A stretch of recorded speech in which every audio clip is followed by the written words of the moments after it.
Hi everyone, my name is Camila. I'm 32 years old.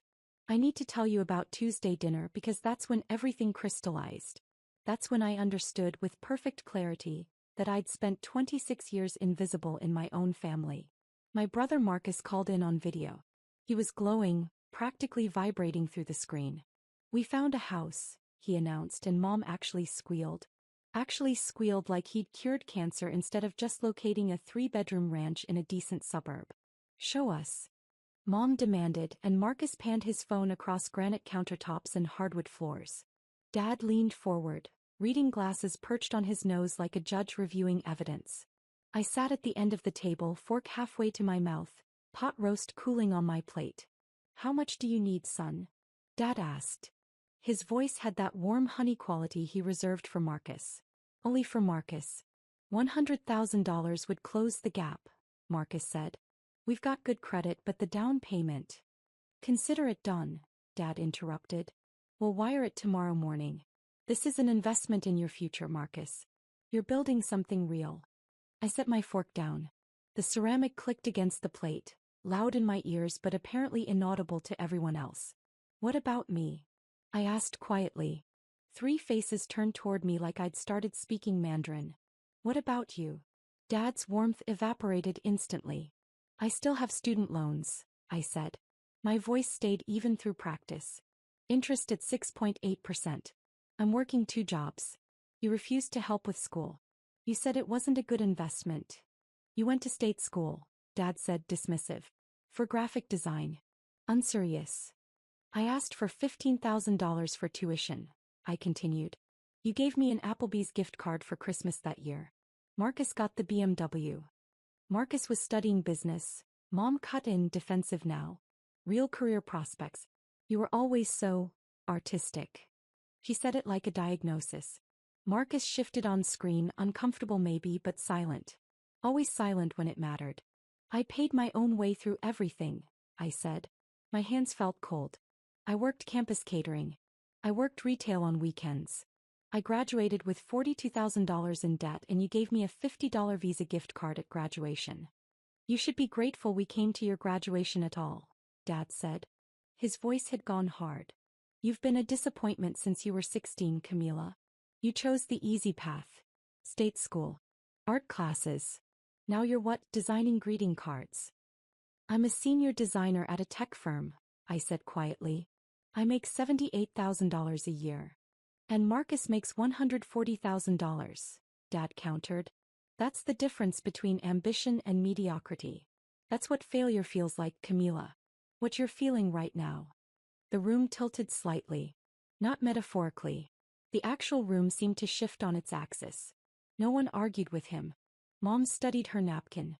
Marcus had gone quiet on the screen, probably muted himself. I stood up. My chair scraped against hardwood. I'm finished with this dinner. Don't be dramatic, Mom said, but I was already walking toward the door. Camila, sit down, Dad commanded. We're not done discussing. I am, I said. I didn't raise my voice. I didn't slam the door. I just left. The night air bit clean and cold. I didn't have my coat. I walked to my car. A 2011 Honda Civic with 140,000 miles and a check engine light I couldn't afford to diagnose. And I drove to my studio apartment. Rent was $1,400 a month. My second job was doing freelance design work until 2 a.m. most nights. I had $126,000 in savings. No one in my family knew that. I'd been saving since I was 19. Every graduation gift from aunts and uncles. Every tax return. Every freelance check. Every raise. I lived like a monk, drove a failing car, ate rice and beans, and I saved. Because somewhere deep down I'd always known I'd need to save myself. That night I made 3 decisions. First, I changed my phone number. Second, I blocked every family member on every platform. Third, I started looking at property. Mrs. Chun from my apartment building found me crying on the stairs 2 days later. She was 73, had lived through the Cultural Revolution and didn't tolerate nonsense. What happened? She asked, settling beside me with surprising grace for someone with arthritis. I told her everything. The dinner. The $100,000. The casual cruelty. That's what failure feels like. She listened until I finished. Then she said, "You know what failure actually feels like? Staying. Letting them continue. You're already successful, Camila. You just haven't given yourself permission to see it." "I feel like I'm abandoning them," I admitted. "They abandoned you first," she said simply. 26 years ago. You're just finally noticing." She patted my hand. "What would you do if you were free?" The answer came immediately. "Buy land. Grow something." "Then do that," Mrs. Chin said. "Life is too short to wait for people who don't see you to suddenly open their eyes." 3 weeks later I found the property. 40 acres in the foothills, 2 hours from the city. Foreclosure sale. The farmhouse was a disaster. Peeling paint, rotted porch, kitchen from 1973, but the land was good. The previous owner had been an organic farmer who'd lost everything in a divorce. The price was $380,000. I bought it cash. I kept my tech job, they let me go remote 3 days a week. And I spent every other moment on that property. Weekends smelled like sawdust and primer. My Spotify playlist learned every wall. I sanded floors on my knees for 6 weeks. The grain rose under patient, deliberate passes. I learned to tile. I learned to plumb. I watched YouTube videos until 3 a.m., then practiced the next day. Tom, my neighbor 3 miles down the road, started showing up with tools and advice. He was 68, had farmed for 40 years, and had the kind face of someone who'd chosen kindness deliberately after seeing its alternative. "You thinking crops or livestock?" he asked one Saturday while helping me replace a fence post. "Both maybe," I said. "I keep thinking about lavender." His eyes lit up. "Smart. Lavender's gold if you do it right. Drought tolerant. Multiple harvests. Value-added products." He paused. "I'll teach you beekeeping too. Lavender and bees, that's a marriage made in heaven." So Tom taught me beekeeping. Calm hands, slow breath, steady frames. The bees hummed their approval and I found I could breathe fully for the first time in years. I started therapy with Dr. Walsh. She specialized in family estrangement and complex trauma. "Your parents' voices colonized your thoughts," she said during our 4th session. "Let's evict them gently." We worked on boundary scripts. No is a complete sentence. We worked on evidence folders. I had every text, every email, every documented instance of favoritism archived and timestamped. Not for revenge. For reality. So I couldn't gaslight myself later. Protective expectations, Dr. Walsh called it.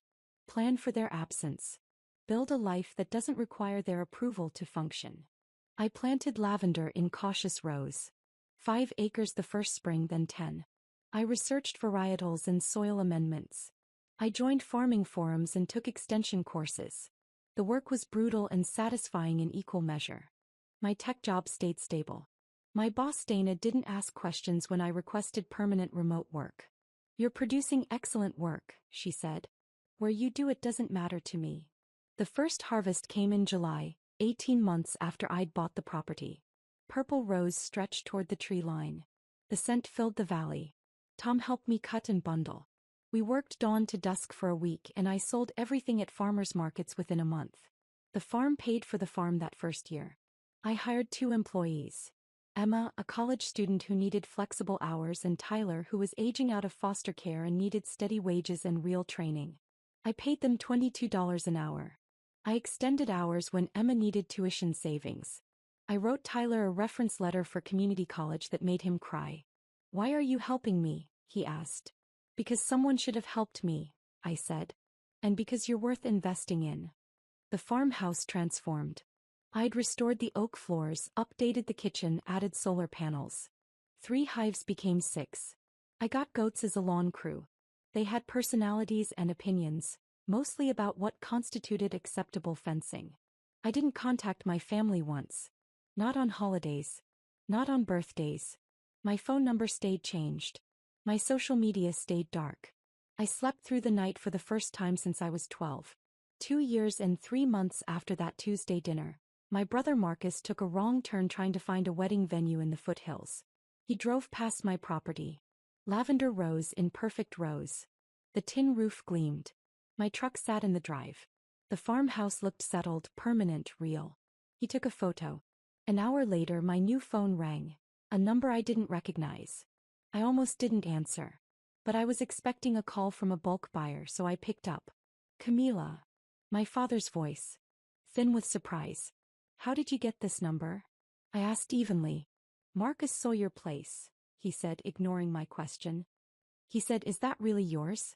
The 40 acres. Yes. How did you? We didn't know you'd moved. You weren't supposed to, I said. Silence on the other end. Then, I checked the property records. The appraisal says $2.3 million. It does, I answered. How did you afford that? Did you marry someone? Take out loans. I bought it cash, I said. Saved for 7 years. Worked 2 jobs while you told me I was a failure. Renovated it myself. Built a business. A business. Lavender Farm. 6-figure revenue last year. This year's looking better. I kept my voice steady, factual. I also kept my tech job. They let me work remote. Why didn't you tell us? His voice had shifted. Not quite warm, but softer. Calculated soft. Because you never asked, I said. In 2 years no one called. No one checked. You got what you wanted. My absence. That's not fair, he started. I have to go, I said.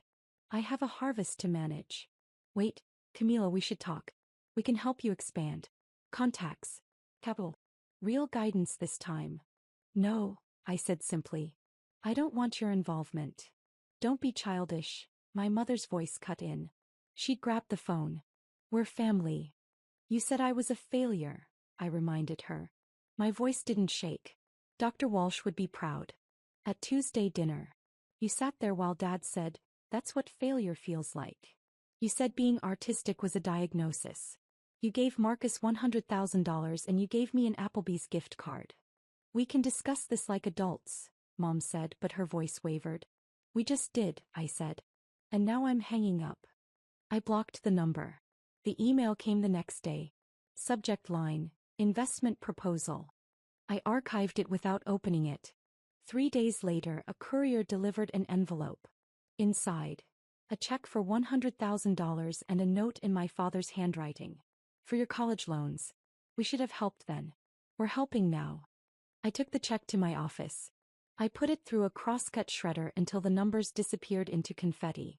I put the scraps in an envelope with one line written on my notepaper. You can't buy forgiveness. I mailed it back certified. Marcus called from his own number a week later. I saw his name on the screen. I let it go to voicemail. Kim, it's Marcus. Look, I didn't know they were treating you like that. I should have said something. I should have. His voice cracked slightly. Can we just talk? I miss you. We all do. I deleted the voicemail. The second check came for $150,000. Same courier. Different note. Please give us a chance to make this right. I shredded that one too. Mailed back the scraps with no note this time. My father showed up at my gate on a Saturday morning 3 weeks after Marcus's wrong turn. The camera timed. I watched him on my phone from inside the farmhouse. He wore khakis and polished shoes, his weakened face. He looked smaller than memory allowed. I pressed the intercom. Leave, I said steadily. Camila, I drove 2 hours. I just need 5 minutes. His voice came through tinny and thin. I was wrong. I'm sorry. You had 26 years, I said. You used them poorly. Please, he said. The word sounded foreign in his mouth. Your mother she's not well. This has been hard on her. And whose fault is that? I asked. Kept my voice level. Come. You told me I was a failure.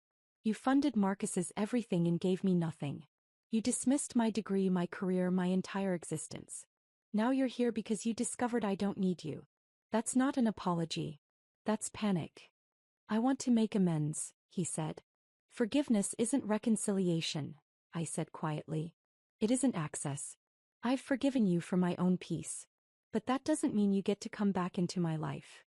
We're your family, he said, and now his voice had an edge. The old authority trying to resurface. No, I said. Mrs. Chin is family. Tom, who taught me beekeeping, is family. Emma and Tyler, who work beside me, are family. Jennifer and Mark, who invite me to holidays, are family. You're just people I used to know who hurt me consistently for decades. I turned off the intercom. I watched him stand at the gate for 11 minutes. Then he got in his car and left. The voicemails continued. 17 from my mother over one weekend. 6 from Marcus. 3 from my aunt asking what was wrong, couldn't we just talk like family? I blocked each number as it appeared. Tom found me in the lavender fields that evening, checking irrigation. You all right? He asked. My father showed up, I said. At the gate. Tom nodded slowly. What did he want? Access, I said. Now that he knows what I've built. And what did you tell him? That access is earned, not presumed, I said. Not purchased. Tom smiled, the kind of smile that held decades of hard-won wisdom. That's exactly right. He paused. You know, my daughter didn't talk to me for 5 years after her mother and I divorced. I'd hurt her. Made choices that prioritized my pain over her stability. When she finally reached out, you know what I didn't do? What? Show up demanding forgiveness because we shared blood, Tom said. I apologized. I took responsibility. I gave her space. I let her decide if and when I earned my way back. That's what love does. It waits. It respects. It doesn't demand. They're not going to wait, I said. Then they're not going to get what they want, Tom said simply. And that's their problem, not yours. The emails escalated. My father sent a business proposal. He wanted to partner on expanding the farm. He'd contribute expertise and capital for a stake in the business. I replied once, the farm is not for sale. Do not contact me again. My mother sent a long email about family legacy, about how I was breaking her heart, about how she'd given me life and I owed her at least a conversation. I didn't reply. Dr. Walsh had warned me about Darvo. Deny, attack, reverse victim and offender. They'd make themselves the wounded party. They'd rewrite history. I had my evidence folders. I had my time-stamped receipts. I had my truth. Marcus tried a different approach. He sent photos of us as kids. Him teaching me to ride a bike, us at Christmas family vacations I'd forgotten. We used to be close, he wrote. Don't throw away everything because of money. I stared at those photos for a long time. Then I wrote back the only message I'd send him. We were never close, Marcus. You were the sun and I was expected to orbit. Every photo you sent, I can tell you what happened before or after that ruined it. The bike photo? Dad yelled at me for 10 minutes because I scratched the paint. The Christmas photo? That was the year you got the BMW and I got the gift card. The vacation? You and Dad went deep-sea fishing while Mom took me to outlet malls and complained about my weight. Those weren't good memories. They were performances. I'm done performing. He didn't respond. The 4th month after the discovery, a reporter contacted me. She was writing an article about adult estrangement from parents, the hidden epidemic no one talked about. Someone had suggested my story. I agreed to be interviewed on the condition of anonymity initially, but halfway through I changed my mind. Use my name, I said. Use everything. The article ran in a major Sunday magazine. The hidden cost of family loyalty. My full name. My story. The $100,000 for Marcus. The Applebee's gift card for me. That's what failure feels like. My farm. My success. My boundaries. The article went viral. My inbox flooded with messages from strangers. This is my story too. Thank you for saying it out loud. I thought I was the only one. My father sent one email after the article published. Subject, how could you? I didn't open it. My mother called from a new number. I answered because I didn't recognize it. You've humiliated us, she said. No greeting. Everyone we know has read that article. Your aunt called crying. Marcus's colleagues are asking him about it. How could you air private family business? You made it private business when you treated me like I didn't exist, I said calmly. You made it private business when you funded Marcus's entire life and told me I was a failure. I just made it public truth.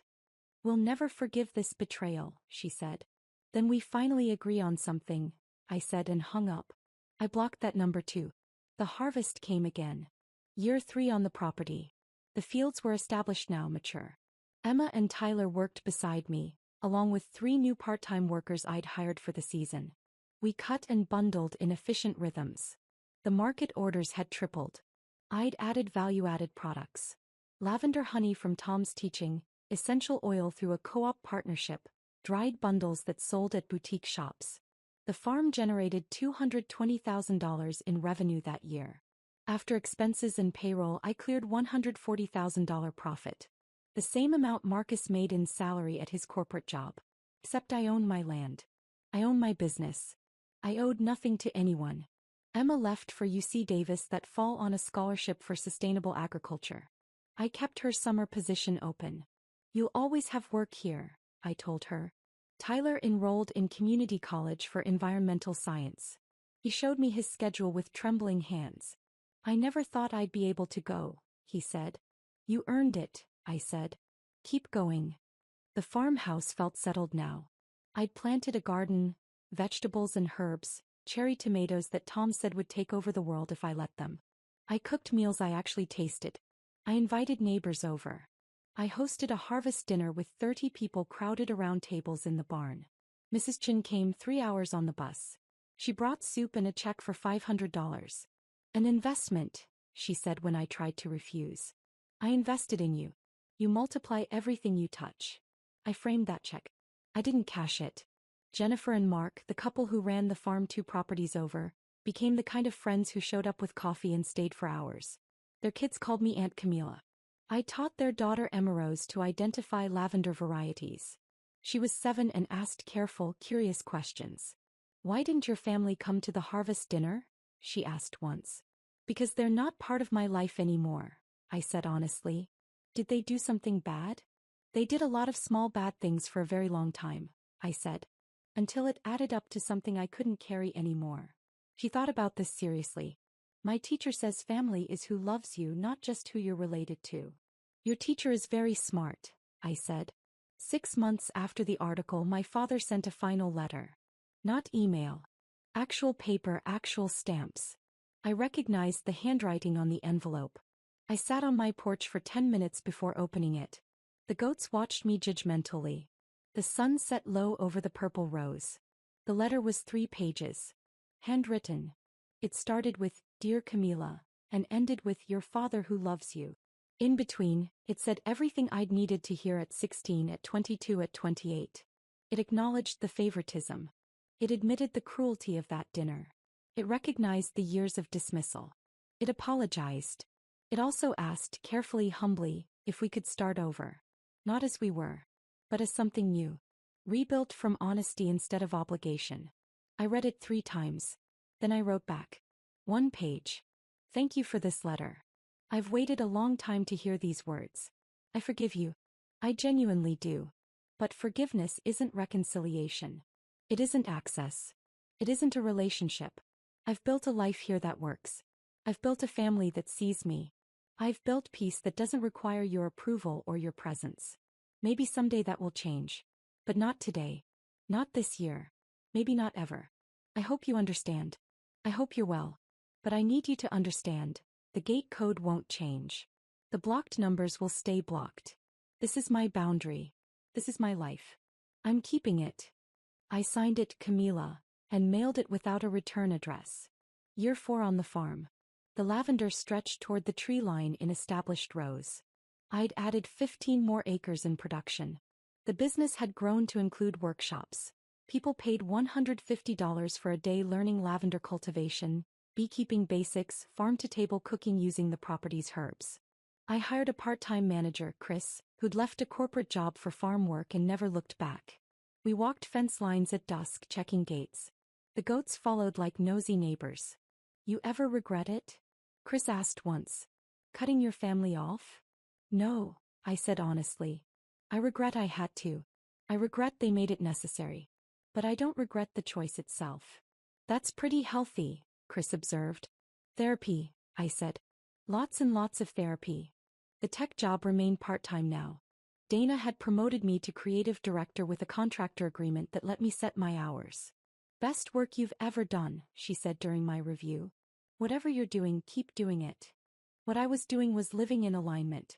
Work that mattered. Land that thrived. People who valued me. Boundaries that held. I stood at the fence line one evening in late summer. The sun sat low over purple rose. Bees hummed their last rounds before dusk. The farmhouse lights glowed warm behind me. Tom's truck pulled up the drive. He was coming for dinner, bringing fresh trout from his morning fishing. My phone buzzed. Unknown number. I glanced at it. A text from Marcus. Dad had a heart attack. It's okay. They want you to know. No pressure. Just, you should know. I stared at that text for a long moment. Felt something. Not panic. Not guilt. Just a quiet recognition that the people who'd raised me were mortal. Were aging. Would eventually die. I texted back, "Thank you for telling me. I hope he recovers fully." Marcus responded immediately, "Can we talk?" I thought about it. I really did. Then I typed, "Not yet. Maybe not ever. But I appreciate you respecting that." 3 dots appeared. Disappeared. Appeared again. Finally, "Okay. I understand. Be well, Cam." I set the phone down. Tom climbed out of his truck carrying a cooler. "You ready to learn how to clean trout properly?" he called. "Always," I said, and walked toward the house where light spilled warm and real, toward the family I'd chosen, toward the life I'd built with my own 2 hands. That night I slept deeply. Morning arrived without dread, just sunrise through lavender-scented air, just coffee on the porch, just goats demanding breakfast with their opinions on punctuality. I keep the land. I keep my name. I keep the boundaries that gave me back my life. The gate code doesn't change. The blocked numbers stay blocked. The peace remains. And the lavender? The lavender just keeps growing, purple and persistent and mine. Sometimes failure looks like leaving. Sometimes success looks like a field of flowers no one expected you to plant. I planted them anyway. I keep them anyway. I'm keeping them still.